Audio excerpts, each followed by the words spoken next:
ఒంటరిగా ఇళ్ళకి వెళ్ళిండ్రు, ఒంటరిగా బయలుదేరిండ్రు, ఒంటరిగా బయలుదేరిండ్రు.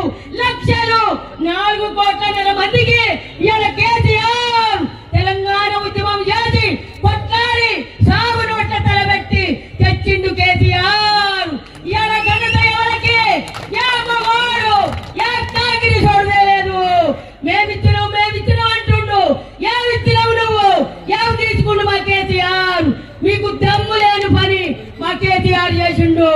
ఆంధ్ర తెలంగాణ అంటూ ప్రత్యేక తెలంగాణ రావాలని ప్రజల కొరకు కొట్లాడిండు మా కేసీఆర్. ముసలోళ్లకు కొడుకయిండు, ఆడపిల్లలకు అన్నయిండు, పడుసోళ్లకు మేనమామయిండు, పుట్టిన పిల్లకు తాతయిండు. ఇంటింటికి 6 పథకాలు తెచ్చిన ఘనత మా కేసీఆర్ది. ఇలా కేసీఆర్ లేకపోతే తెలంగాణ లేదు. కేసీఆర్